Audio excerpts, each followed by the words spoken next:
기도드립니다. 아멘. 전체가 28장으로 되어 있고요. 그 다음에 사도행전의 명칭 그리고 기록자, 누가 기록했나 굉장히 중요하죠. 읽어가면서 설명을 하겠습니다. 명칭과 기록자, 복음서와 서신서 사이에 배열되어서 복음서와 서신서를 연결해주는 다리, 브릿지 역할을 한다. 신약 성경 가운데서 유일한 역사서다. 사도행전은 사복음서 중 누가복음과 함께 줄곱시나 누가에 의해서 기록된 것이다. 누가는 수리아 안디옥에서 출생하였고 그의 직업은 의사였습니다. 누가가 언제 예수님을 믿게 되었는지는 자세히 알 수 없고 사도행전의 일부 서신을 통해서 보면 바울의 2번째 전도 여행 때에 동행했었고 바울의 동역자로서 빌립보 전도에 동역했다라고 볼 수 있습니다. 누가는 3번째 전도 여행을 마치고 예루살렘으로 돌아온 바울과 함께 동행했고 바울이 로마에 잡혀가서 옥중 생활할 때도 끝까지 그와 함께 했다. 그래서 누가에 대한 언급을 많이 합니다. 네. 누가의 마지막 생에 대해서는 학자들마다 의견이 다르긴 하지만 일반적으로 에베소나 비두니아에서 84세 정도에 사망한 것으로 알려지고 있다. 그러니까 누가는 우리가 나중에 사도 바울이 바울 서신을 기록하면서 특별히 디모데 전서, 후서 이런 성경들은요. 사도 바울이 주후 67년경에 로마의 감옥에서 순교를 했거든요. 순교하기 전에 보낸 서신이 바로 디모데에게 보낸 그리고 디도에게 보낸 목회서신입니다. 디모데 전서 후서에 보면요. 자기 주변에 있던 많은 사람들을 사도 바울이 언급을 해요. 이름을 다 불러가면서. 근데 끝까지 남아있던 사람이 누구하고 누구다 이렇게. 어떤 사람들은 사도 바울이 감옥에 딱 투옥이 되니까요. 그동안에는 잘 동역을 하다가 사도 바울이 감옥에 투옥되게 되니까 바울을 떠났어요. 그 섭섭한 마음을 디모데 후서에 보면 또 다른 서신에 보면 사도 바울이 언급을 합니다. 인간이니까요. 그런데 끝까지 사도 바울을 감옥까지 찾아와 주었고 그리고 그를 보살폈던 동역했던 사람이 누구냐? 누가였다라고 사도 바울이 서신에서 언급을 하는 걸 보면 우리가 복음을 위해서 살아가는데 이왕이면 복음 전도자들에게 아픈 마음을 줘서는 안 되겠다. 인간이기 때문에 섭섭할 수 있어요. 아무리 성령이 충만해도 섭섭할 때는 있는 거죠. 그러니까 사도 바울도 그런 마음을 표했잖아요. 다 나를 떠났다고. 그런데 누가가 끝까지 사도 바울 곁에서 순교할 때까지 그를 또 돌보고 의사로서 반드시 의사로서만 그런 건 아니고요. 동역자, 복음 동역자로서 끝까지 함께하는 그 동역이란 말이 참 중요하더라. 여러분 우리가 복음을 위해서는요. 끝까지 함께하는 것이 매우 중요하다. 누가를 로마에서 기록한 것으로 알려지고 있고 당시 로마의 고위 관리였던 데오빌로 거기 줄겁시다. 거기서 보면 데오빌로 각하란 말을 써요. 데오빌로에게 그가 들은 예수 그리스도의 복음에 대해서 더 자세하게 기록하므로 믿음의 확신을 주기 위해서 기록됐다. 1장 1절에서 볼 수 있죠. 사도행전은 사도 바울이 로마에서 순교하기 전까지 누가가 동행한 것으로 미루어 볼 때 바울이 순교한 66년, 67년 전인 63년이나 64년경에 기록되었을 것이다. 그러니까 사도 바울의 순교 연도가 67, 66 이렇게 보거든요. 그러니까 그 전 63년이나 64년경에 기록됐을 것으로 추측을 하는 거죠. 사도행전은 예수 그리스도의 행적에 이어서 사도들과 초대교회를 통해서 역사하신 그 줄겁시다. 성령님의 역사를 차례대로 증언하기 위해서 기록되었다. 첫째는 로마인들에게 기독교를 변증하기 위한 것이었고 둘째로는 유대인들에게 복음의 진실성을 알리기 위함이었고 세 번째는 동방의 신비주의 사상, 이 동방 신비주의 사상이 굉장히 암적인 존재였죠. 동방의 신비주의 사상에 사로잡힌 헬라인들에게 기독교를 바르게 알리기 위한 것이었다. 꼭 기억하세요. 로마인들에게 기독교를 변증하기 위함이었고, 굉장히 중요합니다. 이 로마서가 기록되기 전에도 로마에 있는 성도들에게 사도행전을 통해서 먼저 변증을 하는데, 로마인들에게 기독교를 변증하기 위해서, 둘째로는 유대인들에게 복음의 진실성. 유대인들은 주로 율법주의자들이었잖아요. 그러니까 율법에는 생명이 없고 율법은 몽학선생이잖아요. 그래서 복음의 진실성이 뭐냐, 생명성에 대해서. 그 다음에 세 번째로는 암적인 존재였던 동방의 신비주의 사상에 대해서 헬라인들을 설득하기 위해서 기록한 것이다. 굉장히 중요합니다. 로마인들, 그 다음에 유대인들, 헬라인들에게 그 복음을 정확하게 전달하고 또 변증하고, 잘못된 동방 신비주의에 빠져 있는 자들에게 복음 핵심 메시지를 전하기 위해서 그 당시 성령이 역사했던 성령의 역사를 증거하면서 증명을 쭉 보면 굉장히 중요해요. 사도행전. 그래서 여기 1장부터 12장에는 보통 베드로 중심이다 그 보고요. 13장부터 15장 1차, 16장에서 18장 2차 전도 여행, 19장에서 21장 3차, 그리고 22장 이후에 보면 로마로 이제 가는 장면, 즉 22장에서 28장까지가 로마 감옥에 투옥되고 잠깐 석방됐다가 또 투옥되고, 그리고 67년에 그가 로마의 감옥에서 순교하기까지의 과정을 쭉 기록했다. 이 빨간 줄 그은 거 있잖아요. 이 부분들을 캡처를 하시기 바랍니다. 이게 굉장히 중요합니다. 한눈에 볼 수 있어요. 이 부분을 캡처하셔가지고요. 한눈에, 전에도 한번 캡처하신 것 같은데, 이 부분을 잘 이렇게 사진으로 찍어가지고 성경을 볼 때마다, 에베소서는 요쪽음이구나. 고린도전서는 요쯤이구나. 갈라디아서는 이쯤이구나. 그걸 볼 수 있잖아요. 그러니까 이 성경의 역사적인 배경을 한눈에 볼 수 있기 때문에 성경 이해하기가 아주 좋다. 꼭 보세요. 지속적인 성령님의 활동에 대해서 그 줄 보세요. 단계적으로 증거하고 있다.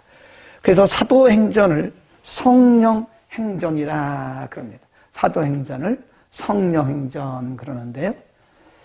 우리가 이제 보통 보면 영어 성경에 보면 영어 성경에 보면 사도행전의 이름이 액츠예요. 액츠.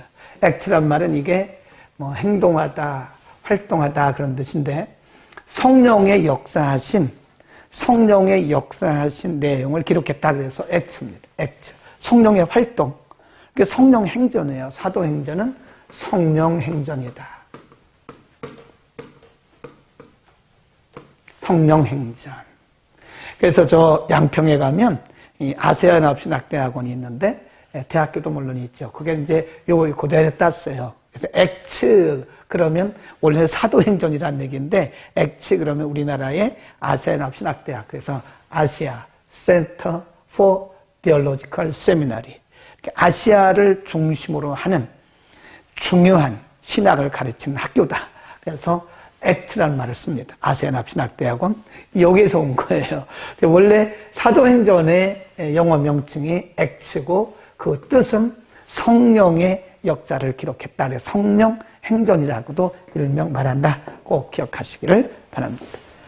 그 다음에 두 번째, 사도행전은 구약의 율법 중심적 사고가, 거기 줄곳이 굉장히 중요해요.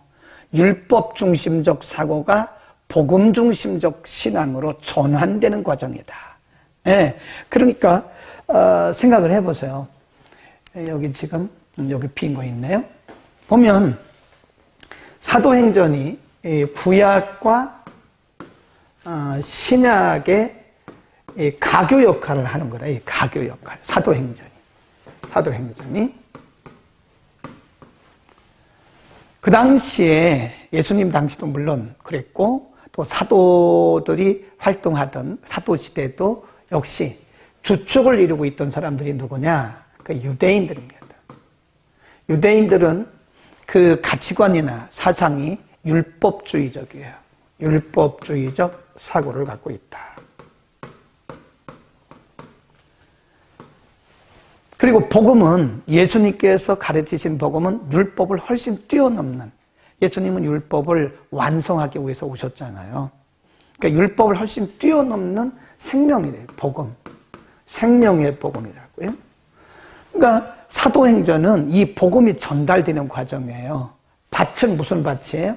율법주의적 사고를 가지고 있는 유대교적 사고. 유대교적 사고, 이 밭이 지금 사도행전의 말씀이 복음이 증거지는, 복음이 떨어지는 그 밭이 뭐냐면 유대주의적, 율법주의적이죠. 유대주의적 사고.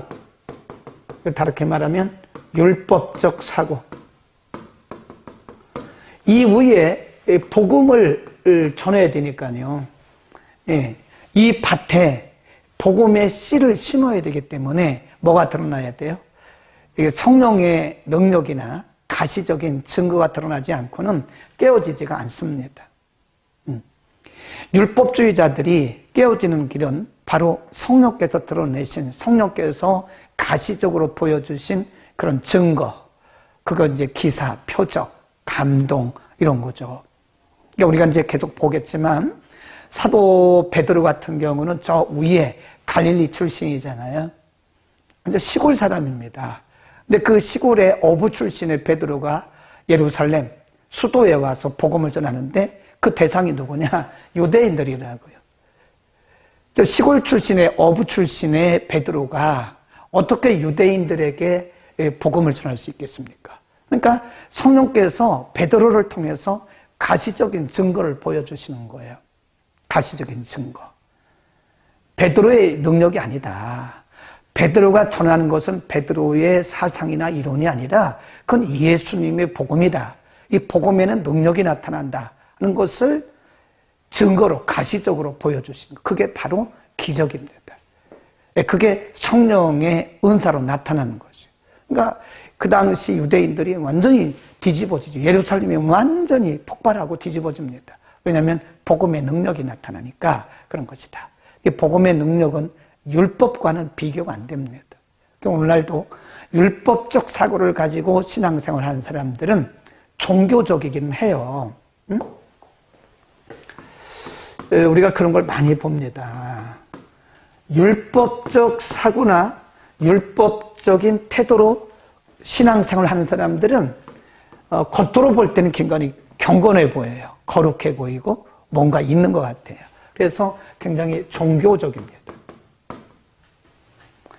그러나 이 복음이 들어갈 때는요, 이것이 깨져요. 그래서 거기 이제 생명과 능력이 나타나는 거예요. 이 역사를 누가 하신다고요? 바로 성령께서 하시는 거예요. 오늘날도. 그러니까 우리가 오늘날도 복음을 전할 때 이렇게 이론적으로 논리적으로 하는 데는 사람들이 별로 이렇게 감동이 있거나 아니면 변화가 없어요. 거기에 반드시 성령의 가시적인 역사가 나타나야 돼요. 예수님께서 제자들을 이제 1장에 보면 제자들을 보내시면서 예루살렘을 떠나지 말라고 말씀하신 것도 그래서 그런 거야. 자, 그 다음 보고 나서 또 1장에도 공부를 하죠. 네. 새 예루살렘님 들어오셨습니다. 감사합니다. 어제도 오셔서 아주 말씀을 어떻게 그렇게 빠르게 받아 적으시는지 어제 처음 들어오신 것 같은데 누구신지는 잘 모르겠지만 대단하시다 생각이 듭니다. 그 다음에 3번입니다. 사도행전은 로마 세계와 동방의 신비주의 사상. 줄거 놓으세요. 이 동방 신비주의 사상이 굉장히 위험해요. 지금 우리나라도 사실은 이런 동방의 그런 신비주의 사상이 많이 영향을 받죠. 그래서 잘못하면 이 기독교가 신비주의에 빠질 가능성이 커요. 예. 동방의 그런 신비주의 사상과 뭐 같지는 않겠지만 우리나라도 어쨌든 보면 뭐 유교라든지 또 그 샤머니즘 이런 거, 또 애니미즘, 우리나라는 근본적으로요 그런 그 유불선 뭐 이런 여러 가지 종교가 많은 그런 바탕에 기독교 복음이 들어왔기 때문에 우리도 모르는 가운데 우리의 피 속에 그런 신비주의적인 사상들이 숨어 있어요. 그래서 이 복음을 정확하게 간파하지 못하면 신비주의에 빠질 간을 배척하고 또 그들에게 생명의 복음이 그리스도의 복음이 무엇인가를 가르치기 위해서 기록된 것이다. 굉장히 중요한 특징을 가지고 있습니다. 그 다음에 봅니다. 네 번째 사도행전은 사도 바울의 행적과 서신서를 이해하고 연구하는 데 중요한 자료들이 들어있습니다. 바울의 회심부터 세 차례에 걸친 전도 여행, 그리고 예루살렘에서 체포되어 로마로 끌려가기까지 바울의 모든 전도 활동, 그러니까 로마까지 하면 4번이죠. 4번. 다섯 번째 사도행전에는 성령님이 강림하신 후에 초대교회 설립 당시에 활동했던 베드로, 바울, 요한, 야고보, 빌립, 스데반과 같은 중요한 인물들이 소개되고 있다. 이렇게 보시면 되겠습니다. 우선 지도를, 이건 이제 로마로 갔던 지도인데요.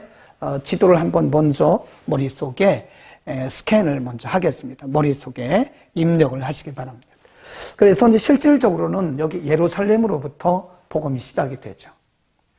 그래서 예루살렘을 출발해서 여기까지 소아시아, 유럽과 소아시아까지 왔다 갔다 하는 전도를 3번 하고요. 그리고 마지막에 로마로 가요. 유럽으로 가요. 마지막 저 로마로 가서 복음을 전하다가 로마에서 순교를 당하는데, 이 지도를 왜 한 번에 보라고 말씀을 드리는가 하면 복음이 전 세계를 덮었어요. 완전히 덮었어요. 누구를 통해서? 사도 바울을 통해서. 여기서부터 시작된 거예요. 예루살렘으로부터 시작되어진 복음이 전 세계를 다 덮었습니다. 그거를 우리가 너무 신난 내용들을 1장부터 쭉 공부를 할 겁니다. 일단 머릿속에 이 지도를 한번 넣어 놓으세요. 그 다음. 이제 전반적으로 보면 크게 2구분을 해요. 이제 사도행전 전체가 28장으로 되어 있잖아요. 그래서 이제 2구분을 합니다. 이런 구분하는 거를 잘 하셔야 돼요. 근데 오늘 이상하다. 그 장원식 장로님하고 박승희 전사님이 안 들어오신 것 같으네. 갑자기 생각이 났어요. 미안합니다. 이분들이 빠지는 분들이 아닌데 이상합니다. 뭐 이름 안 쓰고 볼 수도 있죠. 전체가 28장인데요. 요 중간에서 1장부터 12장, 13장부터 28장 이렇게 나누어요. 둘로 나눕니다. 이런 구분을 잘해야 돼요. 그러니까 우리가 성경을 이렇게 딱 캡처한다 그러잖아요. 딱 캡처해야 돼요. 한눈에 딱 보는 거를 좀 할 수 있어야 돼요. 그리고 나서 전체를 읽어가야 되거든요. 근데 이게 캡처를 안 하고 성경을 보게 되면 배경도 모르죠. 전체적인 흐름도 모르죠. 맥락을 잘 못 잡는 거죠. 의도를 잘 모르는 거예요. 그래서 성경은 한 군데만 푹 집어서 이렇게 핀센트로 찝듯이 이렇게 집어내서 하면 큰일 나요. 보면 이단들의 특징이 뭐냐면 성경의 일부분을 이렇게 핀센트로 뽑듯이 딱 뽑아가지고 그걸 말하면 안 돼요. 성경은 코에 걸면 코걸이고 귀에 걸면 귀걸입니다. 그래서 이 전체적인 흐름을 알아야 되고 맥락과 의도를 반드시 파악해야 되고 성경이 기록될 당시의 배경, 역사적 배경, 문화적 배경, 종교적 배경, 언어적 배경을 반드시 알아야 됩니다. 이걸 무시하고 성경을 보면요, 이단되기 쉽고 자기 말, 자기 해석, 자의적 해석을 하기 쉽습니다. 1장부터 12장까지는 여기가 누구 중심이냐면 이제 초대교회의 발생, 그래 초대교회가 태동하는 교회의 태동, 누구 중심이냐? 베드로,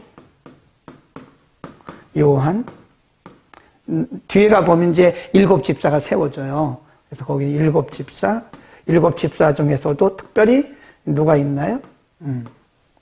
빌립, 다음에 스데반. 나중에 여기 이제 또 야고보가 순교를 하죠. 야고보.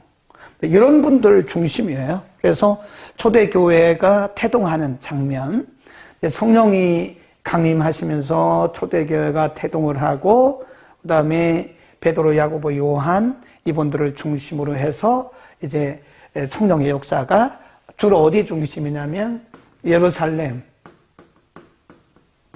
그리고 사마리아까지입니다. 사마리아까지, 예. 사마리아까지 복음이 이제 예루살렘으로부터 서서히 이렇게 퍼져가는 과정을 기록한 것이다. 자, 제가 여기에 지금 세 분의 이름을 썼거든요. 베드로, 야고보, 요한. 뭐가 생각이 납니까? 그래서 예수님께서 공생의 3년 동안에 중요한 일을 하실 때는 이 세 제자를 꼭 데리고 가셨어요. 베드로, 야고보, 요한. 근데 본인들도 몰랐죠. 네. 변화산에 가실 때도 베드로, 야고보, 요한. 중요한 일을 하실 때마다 이 베드로, 야고보, 요한을 꼭 대동하셨어요. 본인들도 몰랐습니다. 왜 예수님께서 12명 중에서 우리만 데리고 가시지? 또 다른 제자들도 뭐 질투했을지도 모르죠. 그러나 예수님은 뭔가 의도가 있으셨던 거예요. 성령 강림 이후에 이분들은 다 뭐 했어요? 순교했습니다. 그리고 초대교회 중심 인물이 되었던 거예요.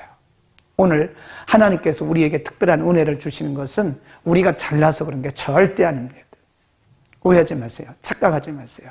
내가 기도 많이 해서 무슨 기도를 많이 합니까?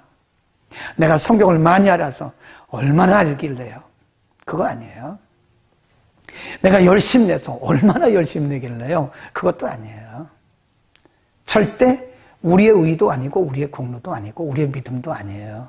뭘까요? 그분의 필요입니다. 하나님이 필요하셔서, 하나님께서 나를 필요하셔서 하나님이 지금 나를 미리 준비하시고 나를 훈련시키시는 거예요. 그러니까 오늘 우리가 만나고 있는 일들을 우리가 절대로 작게 보면 안 됩니다. 네. 우리가 지금 하고 있는 일들, 하나님이 지금 내게 맡겨주신 일들을 그럼 그거 소홀히 하면 안 돼요. 우리 지난주에 우리에게 하나님께서 어떤 일을 맡겨주시든 하나님 우리에게 어떤 것을 경험하게 하시든 그것은 다 미래에 앞으로 하나님께서 어떤 목적이 있는 거예요. 목적. 하나님의 목적이. 우리를 부르신 것도 그분의 목적이 있어서 부르신 거죠. 그분의 필요에 따라서 우리를 부르신 것이다. 그렇게 꼭 기억을 하시고요. 그 다음에 13장부터 28장까지는 이방 중심입니다. 이방으로 복음이 쫙 퍼져나간 아까 지도 보셨잖아요. 여기는 사도 바울이 중심이에요. 사도 바울이 일당백 역할을 하는 거예요. 여기에는 여러 사람이 지금 등장하고 있잖아요. 근데 하나님이 사도 바울을 그 이전에 기독교를 박해하게도 하셨고 여러 가지 안티 노릇을 한 거죠. 근데 그것이 나중에 성령 받고 나서 하나님께 부름 받고 나서는 성령의 도구가 된 거예요. 그래서 일당백 역할을 하는 거예요.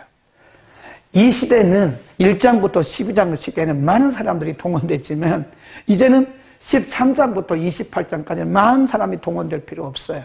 하나님께서 이미 훈련해 놓으신 사도 바울 하나로 하나님께서 전 세계를 다 복음화시키는 거예요. 하나 있을까요? 예. 1장으로부터 한번 봅시다, 이제. 예, 중요한 거는 이제 다 설명을 했고, 이 지도는 꼭 머릿속에 스캔을 해서 입력을 하시기를 바라고요. 자, 1장으로 갑니다. 이제 1장이 매우 중요해요. 1절, 데오벨로요. 내가 먼저 쓴 글, 이건 누가복음을 말합니다. 내가 먼저 쓴 글에는 물론 무릇 예수의 행하시며 가르치기를 시작하신부터 그의 택하신 사도들에게 성령으로 명하시고 승천하신 날까지의 일을 기록했다. 이게 복음이죠. 이게 누가복음이죠. 3절, 해받으신 후 또한 저희에게 확실한 많은 증거로 친히 사심을 나타내사, 곧 줄급시다. 40일 동안 저희에게 보이시며 하나님의 나라의 일을 말씀하셨다. 부활하신 후에 예수님이 여기가 이제 갈릴리 지경이고 사마리아 베레아 지경 예루살렘역인데요. 여기 예루살렘. 예수님께서 부활하시고 나서 바로 승천을 안 하셨어요. 예수님이 승천하시기까지 부활하시고 승천하시기까지 40일을 이 땅에 더 계셨어요. 누구 때문에 계셨죠? 제자들. 이 40일 동안에는 예수님이 다른 거 안 하셨어요. 귀신 쫓는 거 그거 안 하셨습니다. 병 고치는 거 그거 안 하셨어요. 예수님이 주로 하신 일이 뭐냐?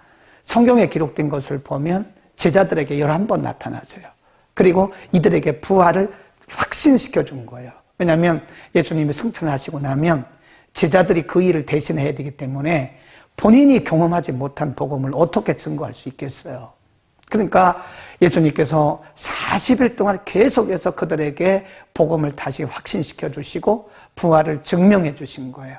여러분, 예수님 자신의 부활을 그들에게 보이시면서 예수님이 의도하셨던 것은 부활을 증거하라 이거예요. 그래서 40일 동안 계셨어요. 그리고 예수님께서 그들에게 하신 말씀이 있습니다. 매우 중요한 말씀이에요. 거기 한번 보세요. 6절입니다. 6절. 저희가 모였을 때 예수께 묻자와 가로되 이스라엘을 회복하심이 이때입니까? 가라사대 때와 기한은 아버지께서 자기의 고난에 두셨으니 너희의 뭐예요? 알바 아니라 해. 예수님이 언제 오시든 그것은 우리의 알바가 아니에요. 8절. 오직 성령이 너희에게 임하시면 너희가 권능을 받고 예루살렘과 온 유대와 사마리아와 땅끝까지 이르러 내 증인이 되리라. 여기서 중요한 부분이 하나 있는데 4절과 8절을 연결해야 됩니다. 4절. 사도와 같이 모이사. 예수님이 분부하셨어요. 1장 4절에서 예수님께서 분부하셨단 말은 강력하게 부탁하셨다는 거예요. 그들에게 뭐라고 부탁을 하셨냐면 4절 보세요. 굉장히 중요한 말씀하셨어요. 사도와 같이 모이사 저에게 분부하여 가라사대 예루살렘을 떠나지 말고 내게 들은 바 아버지의 약속하신 것, 이게 뭡니까? 성령이죠. 성령. 성령을 기다려라. 요한은 물로 세례를 베풀었지만 너희는 몇 날이 못 되어 성령으로 세례를 받을 것이다. 이게 바로 오순절 성령 강림을 의미하는 거죠. 미리 예수님께서 예고를 하셨어요. 오순절 성령 강림에 대해서. 뭐라고 말씀하셨어요? 부탁하시기를 예루살렘을 떠나지 마라. 예루살렘을 떠나지 마라. 그 다음에 뭐라 그래요? 아버지의 약속하신 것 뭡니까? 성령. 성령을 기다려라. 성령의 강림을 기다려라. 기다리라. 왜 그랬을까요? 굉장히 중요해요. 예수님이 제자들을 3년 동안 훈련하셨습니다. 제자 훈련하신 거예요. 매일 같이 먹고 자고 합숙훈련을 하시면서 예수님이 제자들을 3년 동안 합숙훈련 시키셨어요. 그런데 예수님 말씀하시기를 예루살렘 떠나지 마라. 뭐 할 때까지? 성령을 받을 때까지. 성령이 너에게 오실 때까지 기다려라. 왜 그럴까요?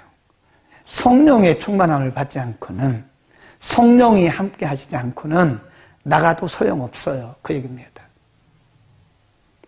성령을 받지 않고는 너희가 나가도 소용없다. 그 말씀이 여기에 내포된 것 같아요. 아버지의 약속하신 것을 기다려라. 예루살렘 떠나지 마라. 그리고 또 말씀하시기를 1장 8절에 뭐라고 그랬어요?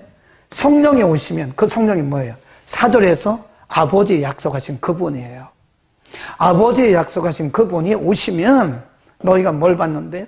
권능을 받는데요. 권능. 이게 바로 능력이에요. 너희가 권능을 받고 예루살렘과 유대와 그리고 사마리아와 땅끝까지 이르러 뭐가 된대요? 증인이 된다. 증인되는 조건이 뭐예요? 권능 받는 겁니다. 아멘. 성령의 권능을 받지 않고는 안 돼요. 안 됩니다. 우리가 공부했다고 되는 게 아닙니다. 신학교 졸업했다고 되는 게 아니에요. 잘 생각해야 돼요. 우리가 성경 공부 좀 했다고 해서 그 증인되는 게 아닙니다. 제자 훈련 받았다고 증인됩니까?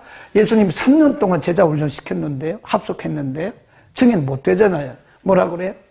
아버지의 약속하시는 성령을 기다리라 이거예요. 그리고 8절에서 성령이 임하실 때 너희가 뭘 받고? 권능을 받고. 어디와? 예루살렘, 유대, 사마리아, 땅끝까지 이르러 내 증인이 될 것이다. 아멘. 그래서 이 사도행전 1장 4절과 8절은요, 상관관계로 반드시 같이 봐야 돼요.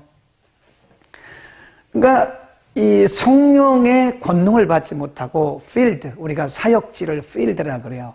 필드에 나가면 백전백패예요. 안 돼요. 내 지식, 내 경험, 내 생각으로 하면 백전백패입니다. 그래서 예수님께서 그들에게 분부하신 거예요. 그래서 그들에게 당부하신 거예요. 예루살렘 떠나지 말라고. 뭐 할 때까지? 성령 받을 때까지. 성령 충만 받을 때까지. 그런 겁니다.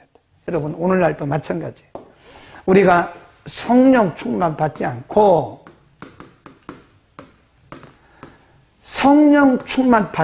신앙생활하는 거 굉장히 어렵습니다.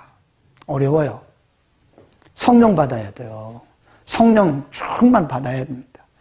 다음, 우리가 성령 충만 받지 않고 사역하는 거, 그거 굉장히 어렵습니다. 어려워요. 이 사역 자체가 인간의 힘으로 할 수 있는 게 아닙니다. 신학으로 하는 게 아니에요. 이론으로 하는 게 아니에요. 우리 경험으로 하는 게 아니에요. 성령의 충만함을 받아야 됩니다. 아멘. 너무 중요한 말씀을 지금 예수님께서 제자들에게 강조하셨습니다. 참 너무 중요한 말씀을 지금 하고 있습니다. 자, 그 다음에 그리고 나서 예수님께서 9절에 보면 이 말씀을 하시고, 무슨 말씀을 하시고, 성령이 오시면 너희가 증인된다고 하는 그 말씀을 하시고 예수님이 저희들을 본 가운데서 올라가셨어요. 11절 가로되 갈릴리 사람들아, 이 천사들이 한 얘기예요. 어찌하여 서서 하늘을 쳐다보느냐. 너희 가운데서 하늘로 올리우신 예수는 하늘로 가심을 본 그대로 오시리라. 하늘로 가실 때 보았던 그 모습 그대로 이 땅에 오신다라고 하는 예수님 승천하셨어요. 그리고 나서 이제 제자들이 다락방에 모입니다. 13절. 들어가 저희 요한은 다락에 올라가니 베드로, 요한, 야고보, 안드레, 빌립, 도마와 바돌로메, 마테와 및 알페오의 아들 야고보, 셀로신 시몬, 야고보의 아들 유다가 다 거기 있어. 14절 줄긋습니다. 여자들과 예수의 모친 마리아와 예수의 아우들로 더불어 마음을 같이하여 처녀 기도에 힘썼다고 줄거놓으세요.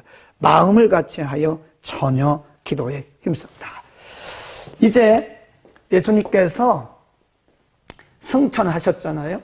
예수님이 승천하시고, 그러니까 40일 계시다가 승천하시고, 그리고 그 후로부터 열흘 후에 10일 후에 성령이 강림하세요.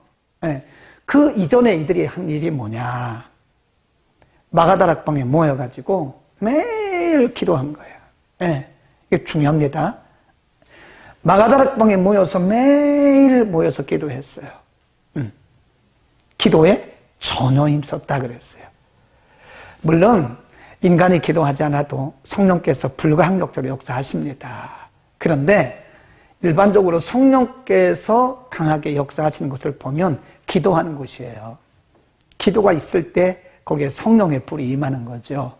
맨날 놀러 다니고 밥 먹으러 다니고 여행 다니고 등산 다니고 가지 말라는 게 아니죠. 기도에는 관심이 없어요. 기도에는 관심이 없다고요. 그런데 어떻게 거기에 성령의 충만함이 임하겠습니까?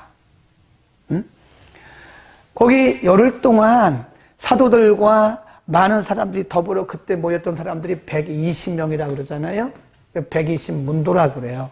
마가다락방에 120문도가 모여서 기도하기에 전혀 힘쓸 때 바로 얼마 있다가 성령이 임하신 거예요. 꼭 그것 때문만 그런 건 아니지만 제가 강조하는 것은 기도가 있는 곳에 성령의 재충만이 있고 기도가 있는 곳에 성령이 역사를 하십니다.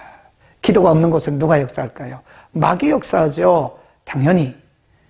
기도가 식어지면, 기도가 줄어들면 그때부터 마귀가 역사하기 시작하는 거예요. 그러나 기도가 있는 곳에는 성령이 역사하기 시작합니다. 아멘. 이런 곳에 우리 아멘 해야죠. 아멘. 코로나19 시대를 지나오면서 교회들이 기도가 줄었어요. 기도하는 사람도 줄고 기도의 소리도 줄어들었어요. 기도해도 점점 줄어들어요. 그러면 성령이 역사하시겠습니까? 잘 생각해 보세요. 코로나 핑계 대지 말라고요. 우리의 믿음의 조상들은, 초대교회 성도들은 코로나 아니라 이거보다 수십 배 강한 그런 핍박과 박해가 있어도 날마다 모여서 기도했어요. 우리는 이 시대를 바로 봐야 돼요. 이제는 회복을 넘어서 다시 부흥으로 가야 됩니다. 마띠아를 거기에 유다 대신에 넣는 장면. 자, 2장으로 갑니다. 오순절이 임했습니다. 예, 남희석 전사님 아멘, 김희식 집사님 아멘, 이성애 전사님 회복을 넘어 다시 부흥으로 아멘, 아멘, 아멘. 감사합니다. 성령 받아야 돼. 다른 분들도 아멘, 아멘. 이정란 권사님도 아멘, 아멘. 다 아멘, 아멘. 감사합니다. 자, 2장으로 갑니다. 이게 오순절입니다. 이제 열흘이 지나서 2장으로 갑니다. 이게 오순절 사건이, 오늘 조금 시간, 성령의 역사를 가시적으로 본 적이 없어요. 근데 호련히, 갑자기, 지금 이 마가다락방에 120명이 다 앉아서 기도하고 있는 거예요. 그런데 각 사람들의 머리 위에, 각 사람들, 모든 사람들의 머리 위에 불의 혀가 뭔지 아세요? 이렇게 불이 이제 불꽃이 막 타잖아요. 이렇게 갈라지는 부분들 끝에, 보면 이게 불이 막 타오르는데 꽃이 이렇게 갈라지는 부분이 있잖아요. 여기를 불의 혀라 그래요. 불의 혀. 여기 불의 혀 같은 모습들이 사람들의 머리 위에 다 이렇게 가시적으로 보인 거예요. 지금까지 이런 일이 없었어요. 이거를 뭐라고 그러냐? 성령의 가시적인 역사라 그럽니다. 성령의 가시적인 역사. 보여. 이 말이 뭐예요? 성령의 가시적 역사. 이걸 뭐라 그러냐면 보이는 성령의 역사라고 그래요. 성령의 역사는요, 이제 뒤에 다시 공부하겠지만 보이는 부분이 있고 안 보이는 부분이 있어요. 그러니까 우리가 거듭남 보입니까?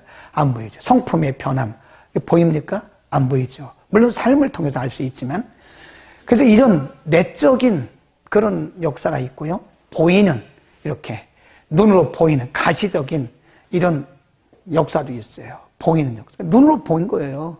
오늘날도 각 사람 위에 있더니 저희가 다 성령의 충만을 받고 성령이 말하게 하심을 따라 다른 방언으로 말하기를 시작. 거기 줄 보세요. 다른 방언으로 말하기 시작했다.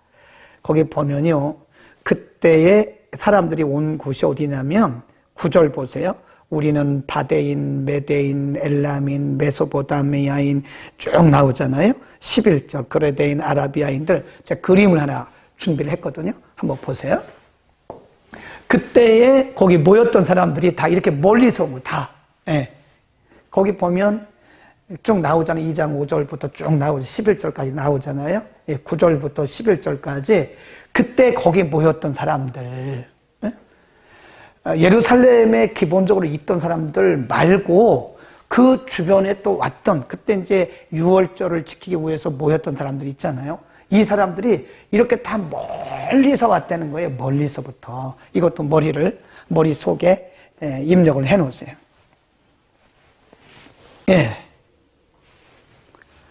그러니까 이 사람들 위에 성령이 임하니까 이 사람들이 각각 다른 방언으로 말하기 시작했어요. 여기서 말하는 각각 다른 방언이란 말은, 여기서 말하는 이 방언은 이 사람들의 언어를 얘기하는 거예요. 우리가 흔히 말하는 그 spiritual tongue, 방언을 tongue 그러거든요. spiritual tongue을 얘기하는 게 아니고 그 사람들 말. 그러니까 이 바다에서 온 사람들은 자기 말로 알아듣는 거예요.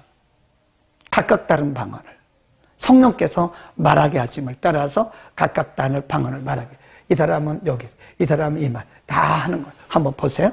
그 보고 또 설명을 하겠습니다. 그때에 5절 경건한 유대인이 천하 각국으로부터 와서 예루살렘에 우거하더니 이 소리가 나매 저희가 각각 자기의 방언으로 제자들의 말하는 것을 듣고 소동했다. 제자들의 말하는 것을 보고 소동했다. 놀라 기이 여겨 이르되 보라 이 말하는 사람이 다 갈릴리 사람이 아니냐. 우리가 다 각 사람의 난곳 방언으로 듣게 되는 것이 어찌미냐 그러는 거예요.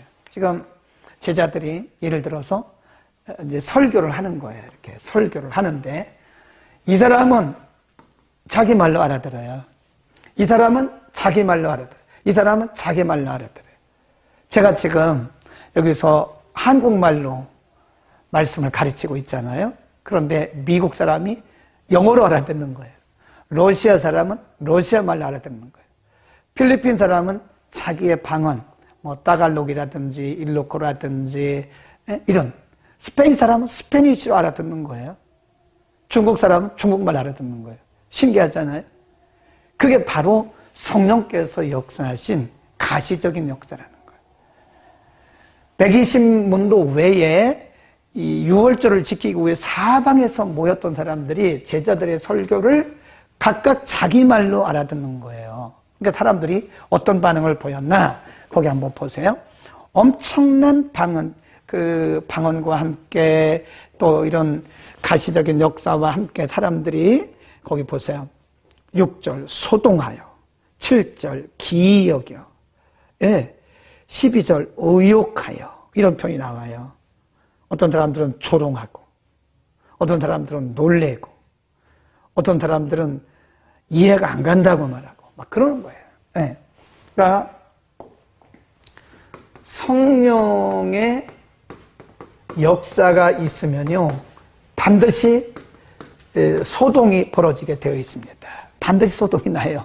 어떤 반응이 나느냐? 하나는 부정적 반응. 거기도 12절에 보면 사람들이 조롱했잖아요. 미친 거 아니야? 술 취한 거 아니야? 이렇게. 또 긍정적 반응. 긍정적, 부정적 반응이 보입니다. 반드시 사람들이 소동하게 되어 있어요. 왜냐하면 그 전에 못 봤던 거거든요. 그 전에 경험하지 못했던 것을 경험하기 때문에 이렇게 성령이 역사하는 곳에는 반드시 소동이 일어나게 되어 있어요. 이것을 부정적으로 보는 교회 안에도 마찬가지. 예수 믿는 사람들 중에서도 성령의 경험이 없는 사람들은 성령의 역사에 대해서 이해를 하지 못합니다. 예. 그래서 부정적으로 바라보는 거죠. 불신을 받고 그런 거예요. 그러나 이런 경험을 하지 못한, 선경험을 하지 못한 사람들은 이해를 못합니다. 교회 안에도 성령의 역사를 이해 못하는 사람, 부정적인 반응을 보이는 사람이 있어요. 예. 교회 밖에도 있고 안에도 있고. 그러나 우리는 성령의 역사에 대해서 무지해서는 안 된다. 아멘. 성령을 경험해야 돼요. 성령님은 인격적인 분이시지만 우리는 그분을 경험할 수 있어야 돼요. 우리 인격적으로 삶을 통해서 또 우리의 신앙 속에서 그분을 경험할 수 있기를 바랍니다. 이렇게 엉뚱한 소리 하는, 거기 보세요. 12절에 보면 사람들이 조롱하잖아요. 놀라 의욕하여 서로 이 어찌 된 일이냐 하면서 13절 또 어떤 이들은 조롱하여 가로되 저희가 쇠술에 취했다. 엉뚱한 소리 하는 거죠. 응? 참 많은 말씀을 할 얘기가 많은데 자, 넘어가겠습니다. 이렇게 성령의 가시적인 역사가 일어나게 된 것은 바로 요엘서 2장 28절이 완성된 거라고 베드로가 지금 설교하고 있어요. 14절 이하는 베드로가 처음으로 성령 받고 나서 설교하는 겁니다. 오순절 성령 받고 나서 설교하는 거예요. 거기 보세요. 미쳤다고 말하는, 세술에 취했다고 말하는 사람들에게 베드로가 뭐라고 그래요? 14절 베드로가 열한 사도와 같이 서서 소리를 높여 가로되 유대인들과 예루살렘에 사는 모든 사람들아 이 일을 너희로 알게 할 것이니 내 말에 귀를 기울이라. 얼마나 용감합니까? 베드로가 이런 사람 아니잖아요. 응? 베드로가 굉장히 다혈질적이고 성격이 급하기 때문에 실수를 많이 했지만 예수님 부인했던 사람 아니에요? 3번이나 부인했던 사람 아니에요?